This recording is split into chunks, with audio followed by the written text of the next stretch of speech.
இப்ப பாரு என் ஃபேமிலி விசேஷத்துக்கு கூப்பிட்டா இவ கிளம்பவே மாட்டா. யார பாரு அவ சொந்தக்காரிக்கு விசேஷம்னு வச்சுக்க 7 மணிக்கெல்லாம் எந்திரிச்சு குளிச்சு அப்படியே 8 மணி ஆகாது. அத்தை கிளம்புங்க கிளம்பும்பா, இன்னும் காணா பாரு. அடியே பிரியா பிரியா இன்னும் வந்திருக்காளான்னு பாரு. இங்க வந்துட்டேன், நான் வெளியில இருந்தேன். வெளியில இருந்தியா? நான் கிளம்பி எவ்வளவு நேரமா வெயிட் பண்ணிட்டு இருக்கேன் தெரியுமா?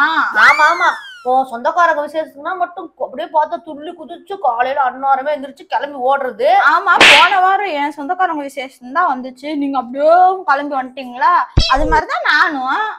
இப்படி எல்லாம் பேசாதடி, நான் எப்படியே விட்டு கொடுத்து வந்திருக்கேன். நான் 6 மணிக்கெல்லாம், நீ 5 மணிக்கு எந்திரிப்பா. நான் 6 மணிக்கு எந்திரிச்சு உனக்கு 1 மணி நேரம் லேட்டா எந்திரிச்சிங்க. அப்படி எந்திரிச்சு உனக்கு முன்னாடியே கிளம்பிடுவேலடி. நீ எப்ப பாரு என் கூட சண்டை கட்டிக்கிட்டே இருக்க.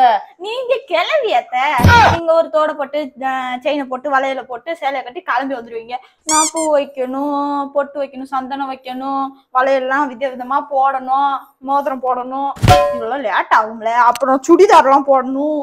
அப்புறம் நான் மட்டும் தலை சிவாம அப்படியே விரிச்சு போட்டுட்டு பூ வைக்காம அப்படியே கிளம்பியத்த. நீங்க வந்து கொஞ்சமா மேக்கப் பண்ணுவீங்க, நான் கொஞ்சம் மேக்கப் அதிகமா பண்ணுவேன். நீங்க மேக்கப் ராணிதாமா, நான் வந்து கொஞ்சமா தான் மேக்கப். இருந்தாலும் ஏன் சொந்தக்கார வீட்டுக்கு நீ இவ்வளவு லேட்டா கிளம்பலாமாடி? யாரத்த நீ பைத்தியமாத்த? நான் தான் கிளம்பி வெளியில போய் நிக்கிறேன், நீ பிரியான்னு உள்ள ஏல விட்டுக்கிட்டு இருக்கீங்க. சரி சரி, நீ உன்கிட்ட பேசி சண்டை போட்டு செய்ய முடியாது. சரி வா கிளம்பு போலாம். நான் ஒண்ணு கேக்குறேன், நான் யாரு? நீ என் தம்பி மக. ஏன் சொந்தம்ல யாரு? ஓ சொந்தம்ல ஏன் சொந்தம். அப்படியே 2 பேரும் சண்டை போடுறோம். ஆமாடி, அதை மறந்துட்டேடி. இப்படி எல்லாம் ஓசா நம்ம சண்டையே போட மாட்டோம்ல. சரி சரி, நம்ம 2 பேரும் சொந்தமா, அதவே நான் மறந்துட்டேன்டி.